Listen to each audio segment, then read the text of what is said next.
special episode of Rational Romantics. In a few minutes here, you are going to hear Deb and I talk to Oli Higginson, the one and only Footman John, and we are out of our minds excited to share this incredible interview with you. He was so gracious. He is an amazing person and gave us a ton. So listen to this interview, guys. Even before that, though, we have to hit on a couple of Bridgerton updates because we have some interesting things to discuss and dive into. So let's get to it.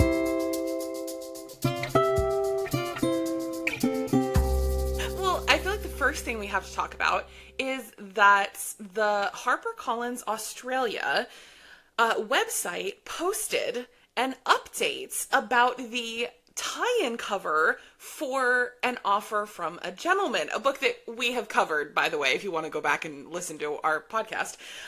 We have several episodes breaking that down. But they shared a release date for the TV tie-in cover. That is so crazy because as soon as I saw this, Cass, I was like, when did I get my tie-in cover for Romancing Mr. Bridgerton? And I went back in archives and I was like, when was this released? We got the tie-in cover for Romancing Mr. Bridgerton on May 7th. And season 3, part 1 dropped on May 16th. That's like a week and a half apart, not even. So what are you saying? Are you saying that the tie-in cover for An Offer from a Gentleman coming January 13th means that potentially a week and a half, 2 weeks, a month at most later is when we're getting season 4? What else could it be saying? If you look back, every single time, it was 3 weeks between season 1's tie-in cover and its release. It was 10 days for season 2, and it's 9 days for season 3. You say it's 5 days before season 4? Yeah, it's just going down less and less. It's insane. And it's almost like Chanel and Netflix were like, oh, you think 2 years is too much? Here's a year and a half. You know what I mean? In between seasons, it's they're doing it in record timing, which we love to see and we appreciate so much. But it feels too good to be true. But I don't see why else all the signs point to this. And it's so wild because I feel like back when we started this podcast, one of the first things that we said was this prediction that because they had done the big Benefi Valentine's Day, that we weren't going to have another Valentine's Day before season 4. That was one of our first predictions. And when we said that, I was like, there's no way that this is what's happening, right? We're gonna get disproven on this because there's no way, and release dates are notoriously hard to predict.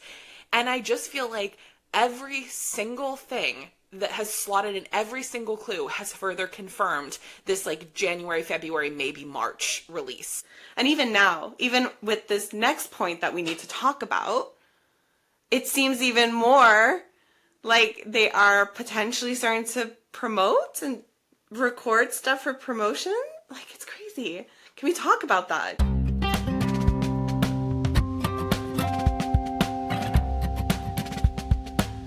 So, Yaren Haas shared a picture of herself that had been shared by her makeup artist and her stylist.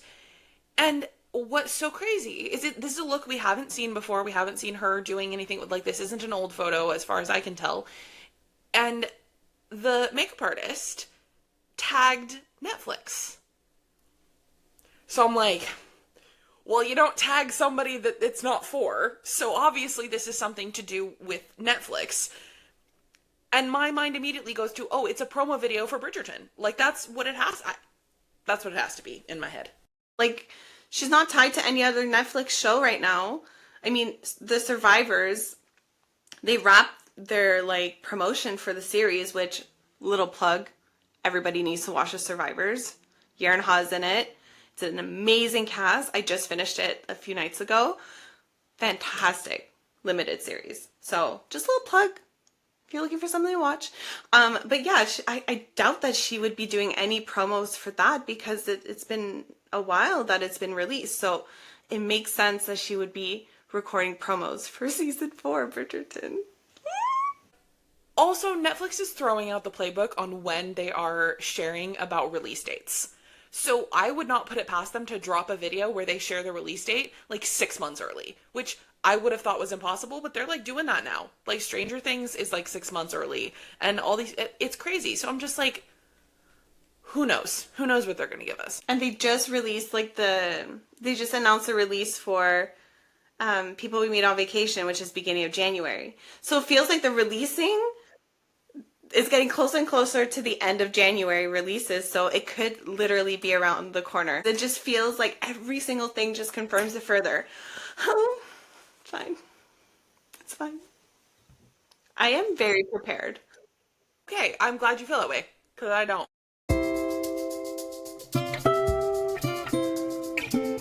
Speaking of things that we are not prepared for, do you think it's time, Cass, to jump into our amazing interview with the one, the only Oli Higginson? Quick thoughts before we share all of this goodness to the world. I feel like this is surreal. I have listened to our interview probably 5 times, and it still doesn't feel real. So I guess I'm hoping that when we release it to all of you, it will feel real, because this is just phenomenal. And I can't wait for you all to hear. Let's press play.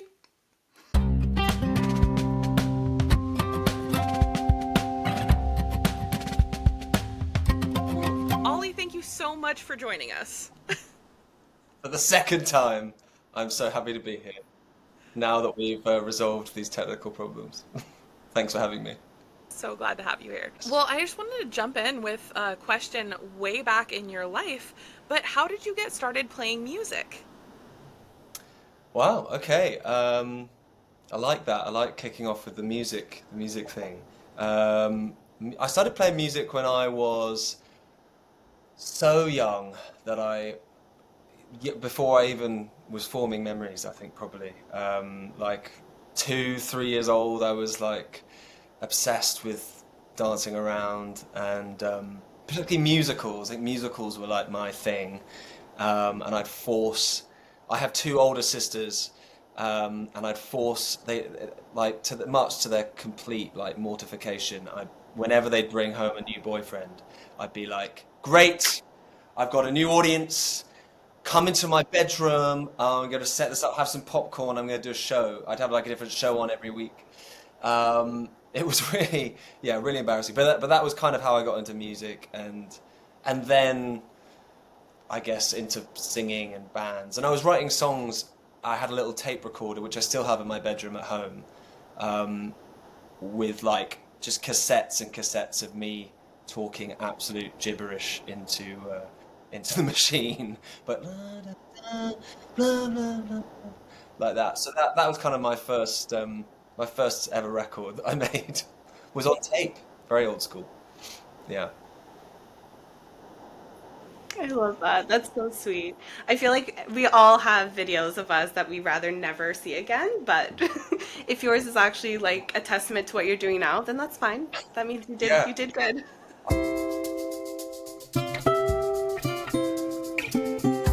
So a little bit more about your music. I find that it's so distinct and engaging.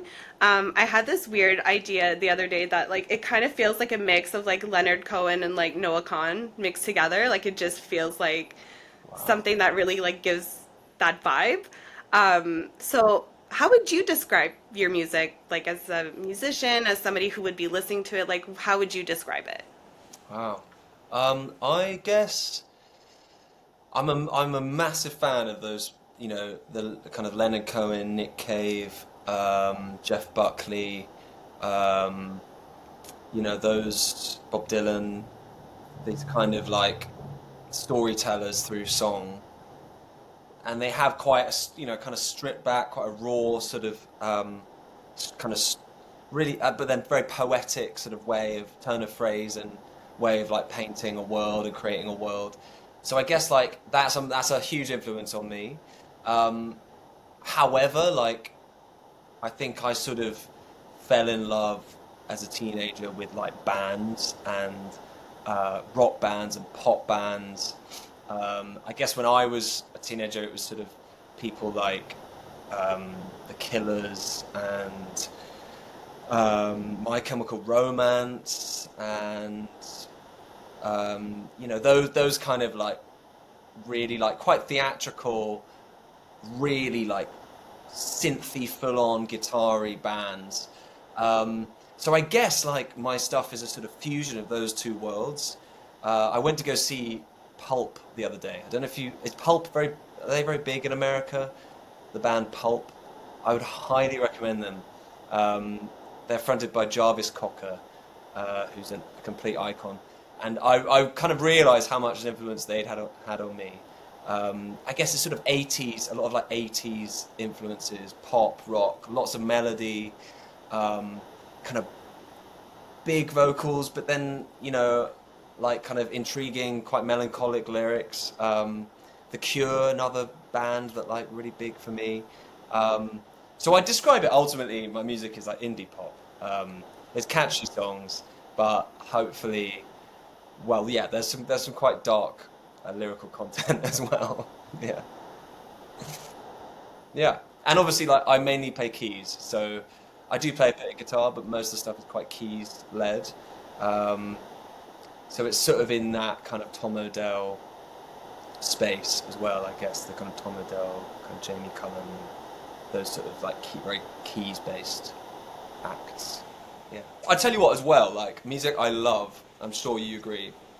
Like, there's so many amazing female artists right now. People like all the kind of Olivia Rodrigo stuff, Sabrina Carpenter, Lizzie McAlpine, you know, Gracie Abrams, all that stuff. I'm a complete sucker for that. And yeah, maybe I'm trying to bring that over here to London. Bit of that.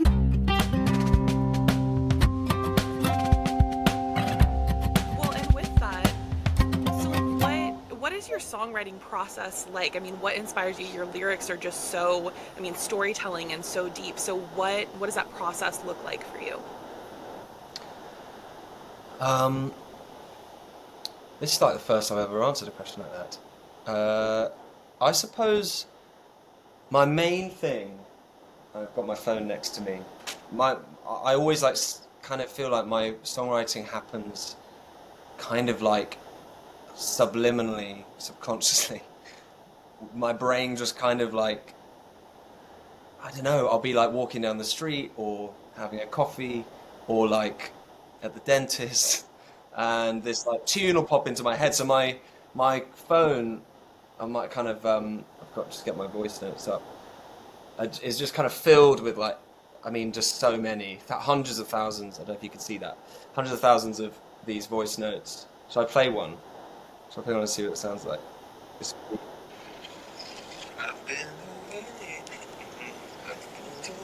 Can you hear that? Yeah. Back to last days. So that, I mean, I don't know if it was made into a song, but it starts like that. I guess all the songs, it's kind of me kind of just singing it, sort of something going off in my brain, and a little chorus, a little hook, and then I'll like sit down at my piano, which is also here. God, I've got all the things. That's my piano. Um, I'll sit down at that, and then I'll start to like flesh it out. I'll be like ba ba ba ba da da da da. I'll be like, what key are we in? And then just sort of what see what words will come out. And then I suppose at the same time, it's like I might dip into my notes, which are again just filled with endless. Oh, you can't see that. Endless kind of like scribbles of lyrics and everything.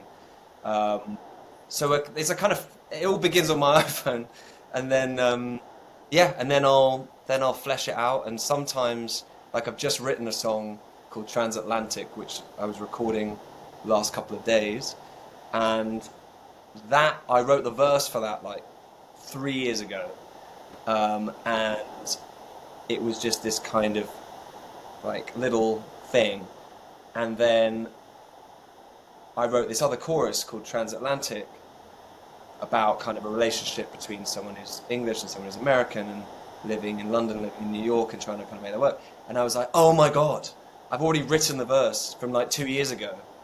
And so I like, looked it up on my phone and was like, yes. And so just fused them across like 3 years. I kind of ended up piecing this song together. Um, so yeah, that's kind of like they happen in weird and mysterious ways. Um, but like genuinely, everyone in my life knows that I often look like a complete crazy person walking down the street singing it, and I've just learned to just not care. I'm just like, I have to Yeah, get this embrace down. it. I'll be in a restaurant, I'll be like, bum ba bum ba da da da, bum ba bum ba bum bum bum bum bum bum, and then I'll be like red wine and sparkling water, da, da, da. And, and that'll be that.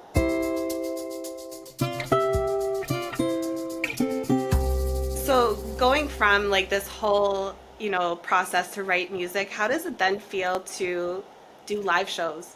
Because that's a lot of what we've seen from your music is you on stage, doing the shows in person. So how's that been? Um, like that is amazing for me. Like I kind of live stuff has always been um my kind of thing. Like I mean I grew up going to see plays and musicals, and I was always about, and as an actor even I kind of began really on stage like in front of a live audience. I always craved that sort of raw present moment between a room of people who've never met each other before, that you get, it just feels so alive and so free and so special. And that I think is the essence of music. And so it's been cool. It's been really cool. It's an adventure because we're trying to figure out how these songs can be done live. Because, when you're in the studio, you have this luxury of, oh, why don't we just like put a bit of organ on this and then like an acoustic guitar, an electric guitar, a bass, a cello, two piano. Just like right. So the stage would have to be like the size of the Royal Albert Hall to kind of be able to actually do it. So it's been a lot about kind of stripping things back, and but I feel it's a place I feel really comfortable live. But the thing with the modern Ollie stuff, which is by the way what it's called, I don't know if you're listening and you're like, why when I search for Oli Higginson's music nothing comes up. Um, it it would be coming up under Modern Ollie, which is my kind of moniker. Um, uh, Not the name moniker, but the moniker. In your person. But yeah, so that there's a certain like I guess a certain character and a certain world that exists in. So I've got a big show in October, and we're just figuring out now like what the sort of aesthetic of that show is. I guess those bands like the 1975 and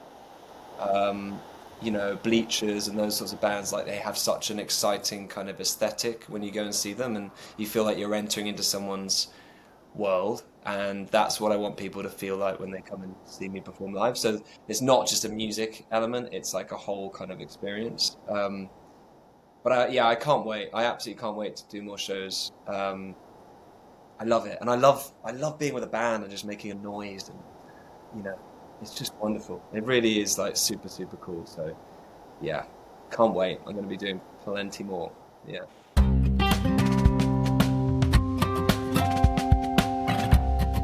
and also, you're making your debut record right now. So, how is that going? What I mean, are can you tell us anything about what's coming next from your music?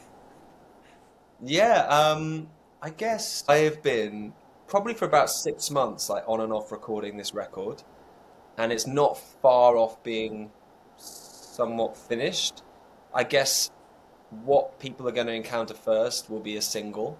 I'm going to release a single next year, um, around the same time that uh, a certain Netflix show will be released.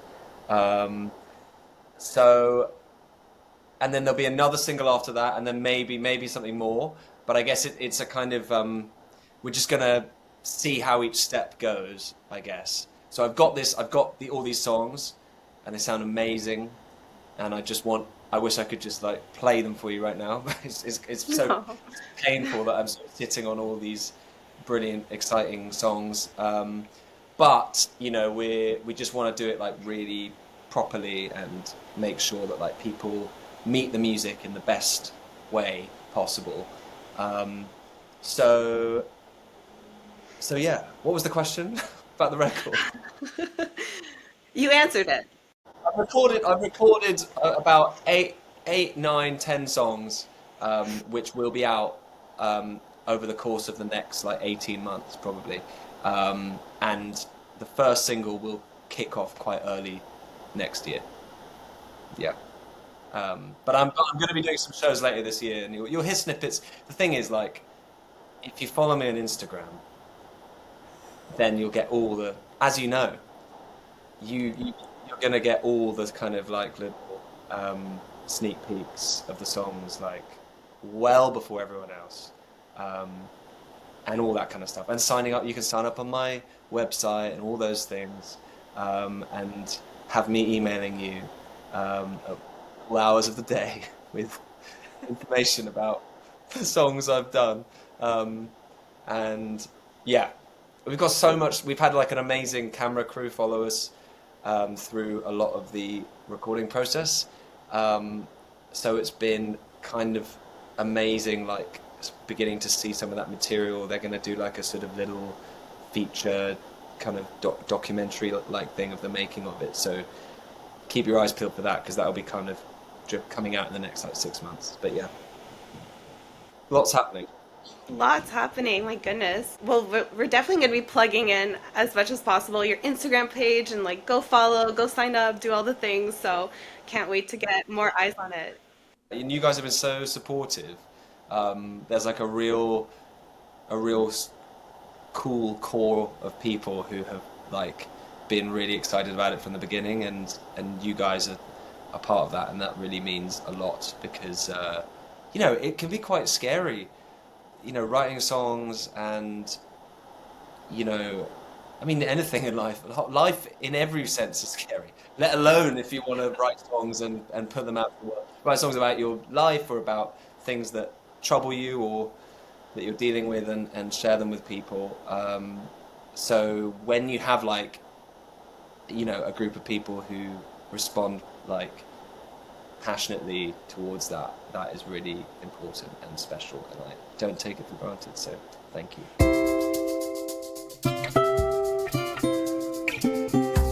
That's a good segue into my next kind of topic, because we connected on Instagram through a very fun, interesting way.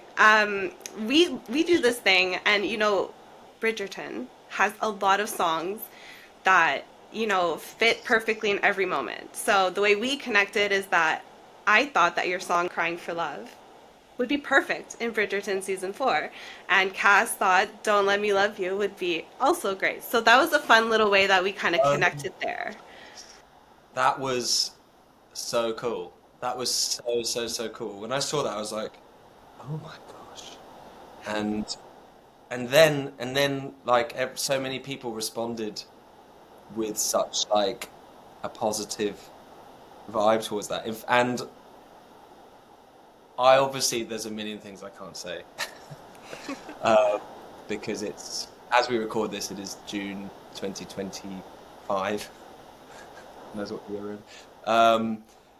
But that did begin a conversation, actually, and so you guys have such a massive impact on things, on kind of planting seeds, and it did begin a conversation about about things. I can't say anything more than that, but all to say, it was so exciting. It was so cool, and like. you know, both those songs, you know, are really important songs to me, and will be out in the next, you know, eight or so months. Again, early next year, both those songs will be out, and there'll be a really cool music video with those, like a little film thing we're doing, um, and you know, and they do speak to a lot of the themes that are in Bridgerton, I suppose, you know, but yeah, it was so cool that you did that, and yeah, in case you haven't seen this and you're listening, basically, Cass and Deborah did a really cool. You're just like very good at editing, clearly editing videos and audio together, because they basically put my song. My two songs. One's a song called "Crying for Love," and the other is "Don't Let Me Love You," and they really cleverly um, put them alongside some footage of Bridgerton, of the new season. I think it was of the new season that the Yeah. footage that had been um, released, and it was very cool and really captured people's imagination. So um, yeah. Well, you know, we it felt right and we ran with it and it was great. So we're glad that you loved it as much as we did. And we know everybody else loved it too. So Thank you. Thanks, guys.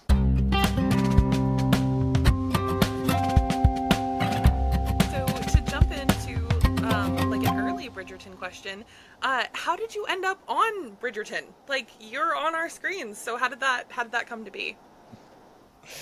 Um, so Bridgerton was was one of my first ever auditions as a professional actor. I had gone to drama school at a place called the Guildhall School of Music and Drama in London, and I'd graduated in like August or so of 2019.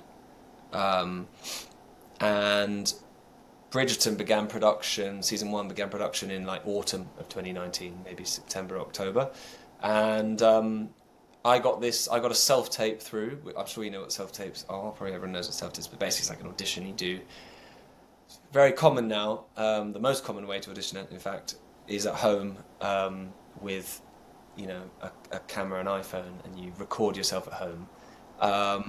The casting director sends you a script, and you know, and then you learn it and you read it with somebody else on the other side of the camera. And so I had this thing called Bridgerton come through. I don't think it was called Bridgerton. You know, they always have code names. I'm trying to think. Well, actually, you know what? I think it might have been called Bridgerton because no one really knew what Bridgerton was. So, Yeah. and I didn't know. No one knew what it was. So, you know, my agent was like, "Oh, is this thing Bridgerton? Yeah, it's gonna be like quite a big deal. You know, I've got you this tape." And I think I taped for a lord or someone like that. I didn't tape for Footman John. There were other actors who I know were going up for Footman John, but I didn't audition for Footman John. I auditioned for somebody else. I can't remember who it was, but a sort of um, an above stairs character, let's say. And remember getting the tape through from my agent at about 4 p.m. on a Friday afternoon. And, you know, she emailed me being like, "Here's this script, but they need it in by the end of today. Like, as in, within 2 hours." And I was like, "Oh, God, I mean, I'm not going to be able to do that.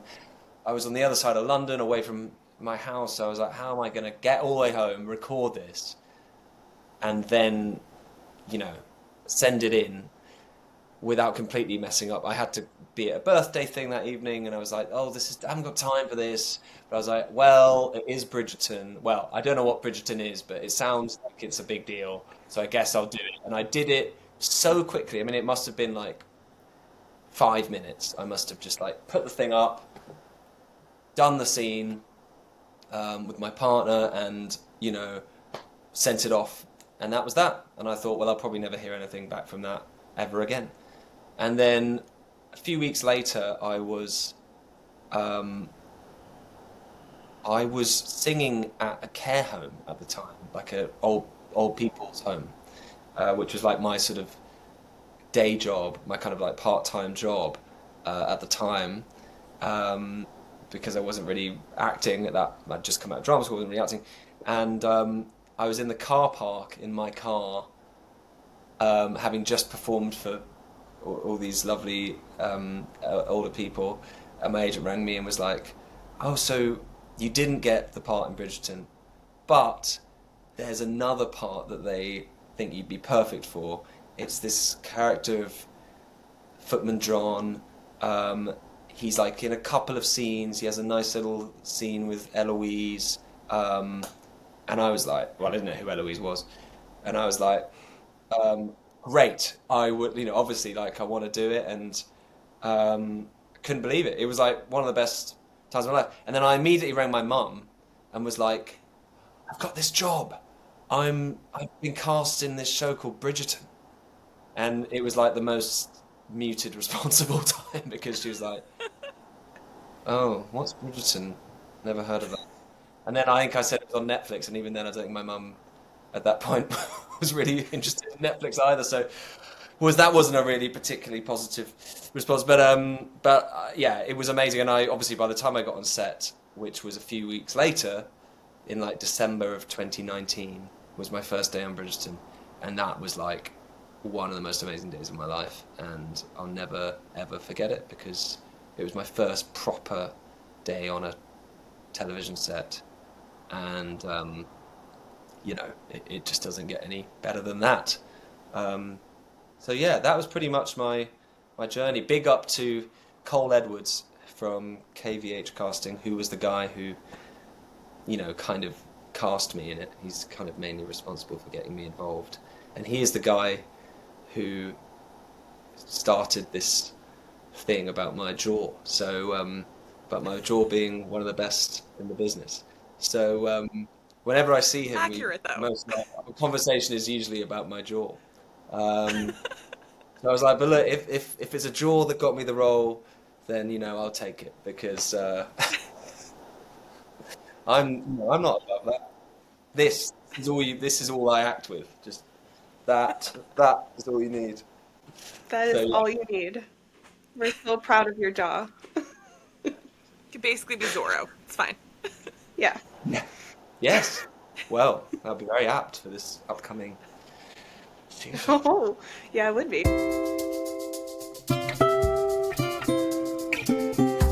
We know that Bridgerton season 4 has just wrapped. Of course, you're bound to secrecy, but is there anything that you can share about Footman John? We also have to say, as a side note, we love on this podcast, Footman John is his government name. Does he have a last name? Can you give us any insight on that? Will we know his last name, or is he just Footman John forevermore?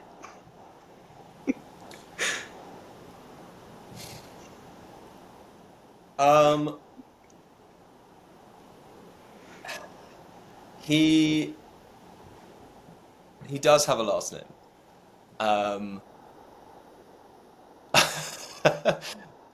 And I can't say whether or not you will find that out in the new season or not. But it has definitely not been revealed up until now. I think we all were on the same page with that. Seasons 1, 2, and 3, he is just Footman John. First name Footman, second name John. Season 4, that might change. Obviously, it's interesting because I guess what I can say, I think, is that there is so much that doesn't make it into what you see in each episode. The writers are so prolific, really, with writing material. There's so many scenes, there's so many moments that are really exciting that don't always get in to the thing. So, which is so sad to a degree, because whilst I think it's good that you want every episode to be as exciting and kind of as fast paced and as possible. We can't go on forever. But it's a shame for the fans sometimes, because the actors are often privy to like loads of extra information about the characters and about what goes on in this world than you guys are, because what you see is kind of like the sort of final cut best kind of bits. And so I guess that what I'm saying is that the writers have a name for my character. Whether or not that will be revealed to audiences in an episode in season 4, I don't know, and necessarily, and but it does exist. But I can't tell you what it is because I didn't ruin the surprise. But it's funny because your joke of like him just being like Footman John, Footman John, is very much a thing. And actually, in a way, I'm kind of like, let's just keep him as Footman John forever. Like on his passport, it's like Footman John, Mr. John, this way. Yeah, it's very funny, is it, Footman John? Because most of the other characters, well, I suppose Celia, Maid Hazel, and Mrs. Wilson, we don't know her first name, do we? Or do That's we? true. I don't think we do. That's We're just limited to heart. You know, that these downstairs characters. We're never told the full truth yet. Well, we are excited to see more about the downstairs. Yeah. Well, I'm so excited for you guys to see it. It's absolutely, truly mind blowing. It is mind blowing what they have done, and I couldn't believe it. Like on the first day, all of like just everyone was like jaws on the floor seeing the new sets that they've built. You know, it's like it's like pulling back a curtain on, you know, and seeing like so much that you know, I think only existed in our imaginations. We're now actually going to like see. It's truly amazing that, you know, the sets are just unbelievable. Yeah, and the costumes. I've got loads, so much more fun costumes this time.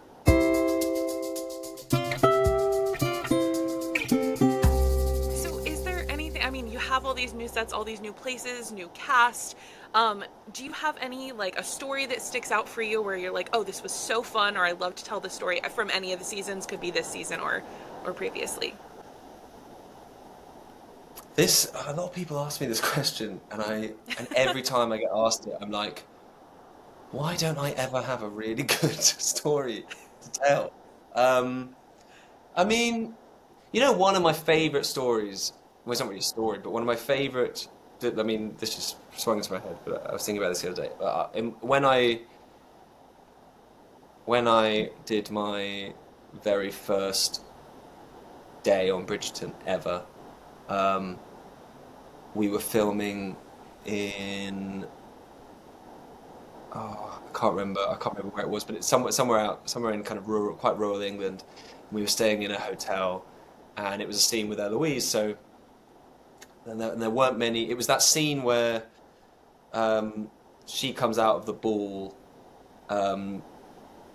wanting to go and try and find Lady Whistledown, because she's had a tip off, and I'm kind of outside, and she's like, "You need to take me there," and I'm like, and she's like, "Hey," and I'm like, "Okay." So we'd done that day, and then in the evening we went back to the hotel, and it was just the nicest thing ever because like, I was about to say Eloise and I, but obviously Claudia and I, we just like chatted, we just kind of sat in the bar of this hotel and just chatted for hours, you know, hours and hours, just like drinking wine and chatting, and I felt so, you know, it was such a whirlwind day. I remember kind of going back to my hotel room that night being like, bloody hell, you know, I'd like just filmed this scene, and then I'd like, you know, had this really lovely experience. Like, Claudia is such a special human being, and everyone who meets her feels that way. She's like fiercely intelligent and perceptive and very emotionally intelligent, and you know, we just chatted about like the world and about our lives, and it felt like the perfect way to kind of be ushered into this Bridgerton universe. And so I have that. That's really like very, very close to my heart.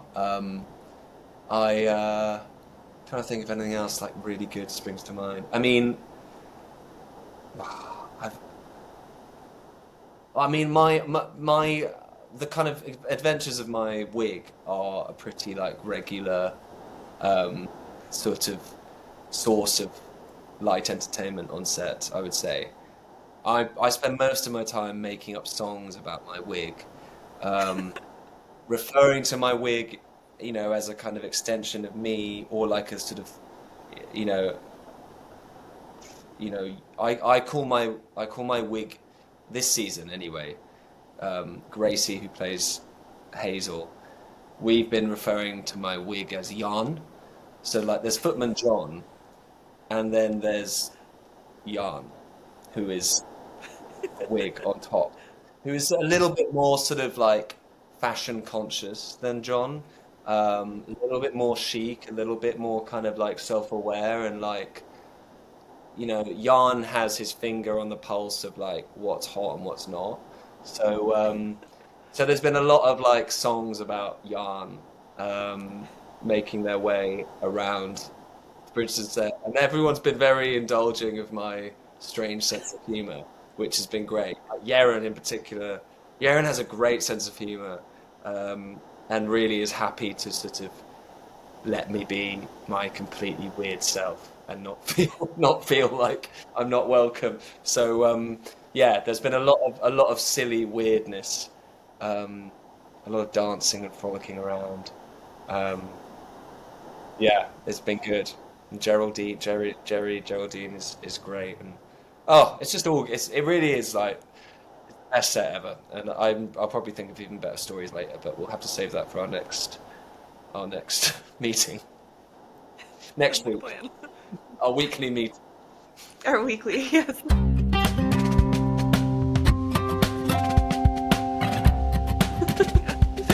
Yeah. Oh, that's lovely. Well, I guess a really good way to end this, it's hopefully an easy question for you. I would love to know one emoji you would associate with season 4. Ooh.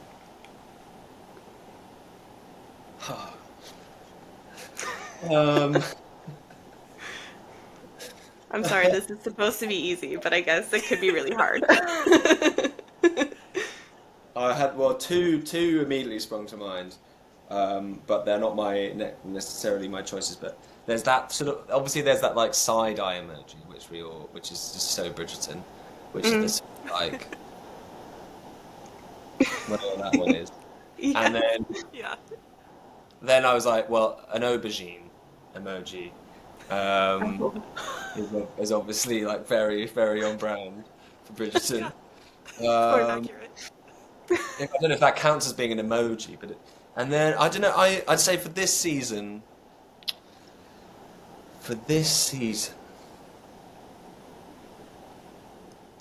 oh, I think it would have to be like I was going to say like a lake emoji, but Mm.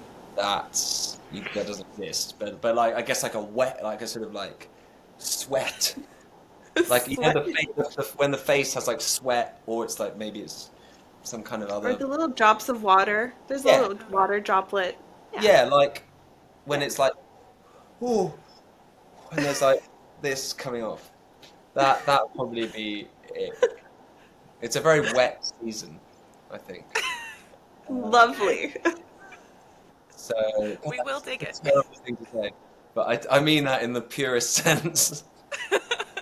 I'm sure. I'm sure. Yeah. Oh, actually, another one would be like a staircase. That would be a very good one. Basically, Yes.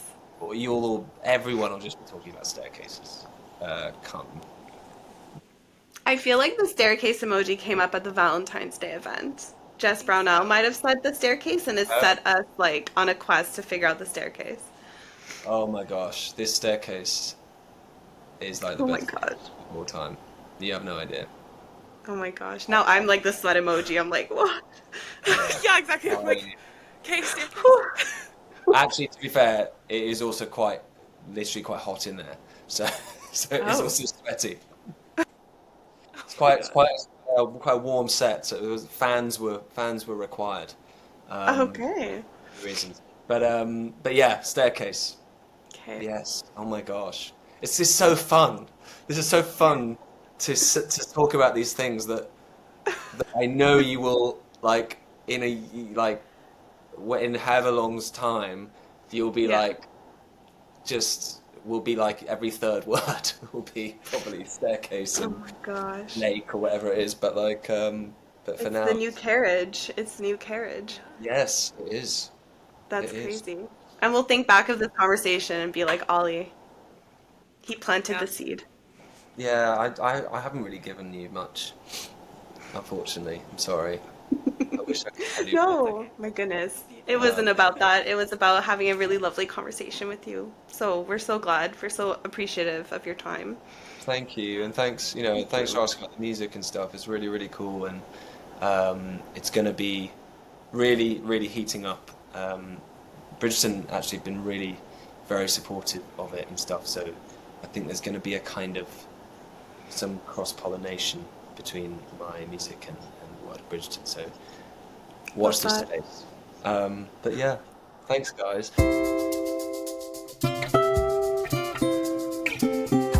So that's the interview. That's everything. All the juicy details from our interview with Oli Higginson. He gave us so much to go on. He was so sweet, so easy to talk to, such a cool guy, so talented. And if you're not following Oli Higginson on both his personal account but also his music account at modern_Ollie, you need to. He is doing amazing things. So go follow. And next week, we're taking a little bit of a break because that was a lot. That was a lot. We will be coming back in full force on July 27th, where we are going to break down all the little details, the little Easter eggs he gave us in this interview. So mark your calendars, July 27th. We will be back and we'll talk all about what you just heard.